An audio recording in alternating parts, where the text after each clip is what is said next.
का जातीवर बोलतो का कशावर बोलतो आम्ही त्याच्यावर इफेक्ट करणार. आणि आम्ही समाजाला पण सांगू शकतो की जातीवर ज्यांनी आधारित मतदान मागलं पहिलं त्याला टाकू नका. कारण का आमच्या भागात शाब्दी म्हणजे असं येत नाहीत. कारण का त्याला मतदान पडतंय का नाही त्याला ते भीती आहे. आपण निवडून देतानाच उमेदवाराला बघत नाही, डोळे दाखवून निवडून देतो.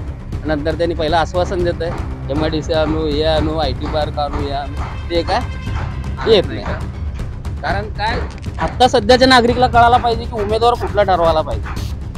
की काही लोकांनी विचार करून मतदान करावा, उमेदवार बघावा आणि ते एज्युकेटेड असायला पाहिजे.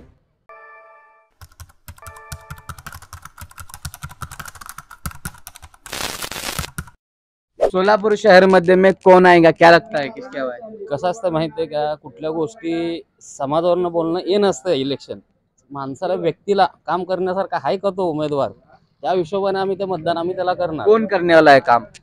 हाय आम्ही शेवटपर्यंत बघणार. कारण का त्याचे विचारधारा किती चांगले आहेत, त्यांनी कसं उमेदवार आहे, त्याच्या बोलण्यावर काय आहे माणूस, का जातीवर बोलतो का कशावर बोलतो आम्ही त्याच्यावर इफेक्ट करणार नाही. आम्ही त्यांच्या क्वालिफिकेशन नुसार आम्ही त्यांना निवडणार.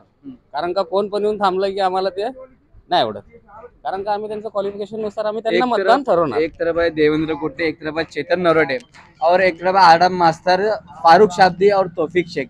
ये चारों के बीच किसकी टक्कर होगी, कौन जीतेगा? बघा माझ्या तर याच्यामध्ये तर शाब्दी आणि देवेंद्र कोटे, चेतन नरोटे तर 3 नंबर रेसला दिसतात असं मला वाटतंय. कारण त्यांचं प्रचार दिशेने पहिली गोष्ट चेतन नरोटेंचं, आणि दुसरी गोष्ट म्हणजे देवेंद्र कोटेंचं वर्ण प्रचार मोठे चालू आहे आणि शाब्दींचं त्यांच्यानुसार त्यांचा प्रचार चालू आहे भागात. कारण का आमच्या भागात शाब्दी म्हणजे असं येत नाहीत. कारण का त्याला मतदान पडतंय का नाही त्याला ते भीती आहे. पण देवेंद्र कोटे तिथनं येऊन इथं प्रचार करतात, त्यांनी पण यायला पाहिजे वाढत. क्या फारूक शाब्दी हो? अजून त्यांची तरी तर रॅली आली नाही अजून. देवेंद्र कोटे की आले की त्यांची रॅली आली आहे, सगळ्यांची आली. आता चेतन नरोटेची पण अजून नाही आली आहे वार्डामध्ये.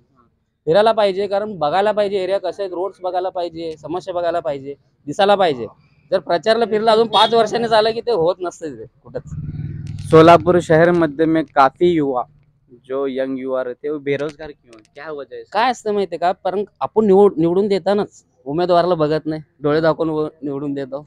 नंतर त्यांनी पहिलं आश्वासन देत आहे MIDC आणू, हे आणू, IT पार्क आणू, हे आणू, ते काय येत नाही. कारण काय आत्ता सध्याच्या नागरिकला कळायला पाहिजे की उमेदवार कुठला ठरवायला पाहिजे, हे माझं म्हणणं आहे.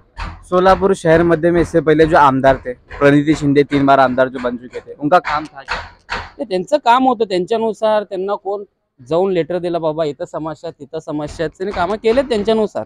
असं नाही की बाबा नाही त्यांना विरोध असं, पण कामं केलेत त्यांच्यानुसार. कारण का इथं बोलून ते नाही चालत की काम केलेत का नाही. कारण काय काही लोक गेलेत, आमच्याकडे रोड खराब आहेत, पाईपलाईन नाही, त्यांनी कामं केलेत असं नाही म्हणून. अभी तक ऐसे कौन से परेशानी है जो ना सुलझे? नाही असलं काय समस्या नाही की बाबा आपल्या इथे एकच आहे की 4 दिवसाआड पाणी येतं. फक्त सोलापूरला एकच पाहिजे की 1 दिवसाआड पाणी यायला पाहिजे.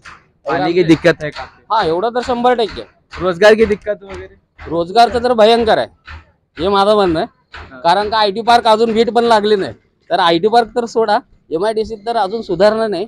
आणि सोलापुरात काय बीडी कारखाने लोकांचे काय उद्योगधंदे असतील, आतापर्यंत फक्त बीडी कामगारच म्हणत आले सोलापुरात की त्यांच्यावरच जिल्हा चालतं असं झालं ते. पण कंपन्याच नाहीत अजून पण. सोलापुर मध्य में आप कब से रहते हैं? आता माझा जन्मच इथं झालाय ना. आता मी आहेच 30-31 वर्षाचा आहे तो पूर्ण. माझा जन्मच पूर्ण गेलाय. फिर भी लोगों से क्या कहना चाहेंगे कि अगर कौन कैसा उम्मीदवार देखकर आप वोट करना चाहिए? माझं एक म्हणणं आहे की बाबा सोलापूर शहर मध्यमधले की काही लोकांनी विचार करून मतदान करावा, उमेदवार बघावा आणि ते एज्युकेटेड असायला पाहिजे. आणि तो जसं इथं प्रचाराला फिरतो, जसं एरियाच्या समस्या आहेत ते बघून ना झाले 1 वर्ष पूर्ण कामं व्हायला पाहिजे आणि रोड्स व्हायला पाहिजे फास्ट. आणि स्मार्ट सिटी म्हणले, स्मार्ट सिटी पार तिकडेच ते म्हणतात ना, रंगभवनच्या पलीकडेच स्मार्ट सिटी. हे झोपडपट्टी तर सगळे डोलल्यात, पूर्ण गेले ते म्हणतात ना, कचऱ्या कुंडीत गेल्या कचरा पूर्ण लष्कर, तसंच झालंय ते. यहाँ पर कुछ स्मार्ट सिटी का वो काम नहीं? काहीच नाही. असं दाखवा मला स्मार्ट सिटीचं एक पण काम, की असे पाईपलाईन दाखवा पाण्याची फास्ट, की असे नाले सुधारणा दाखवा.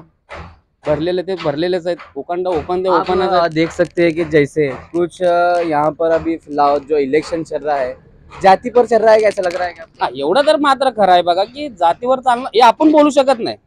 कारण ऐसे लग रहा है कि आप नाही हे नाही चालत. कारण का आम्ही एज्युकेटेड आहे. आम्ही आमच्या हिशोबानेच आम्ही मतदान टाकणार. जे जातीवर भाषण केलं आम्ही त्याला मतदान करणार नाही, हे मात्र माझं खरं आहे.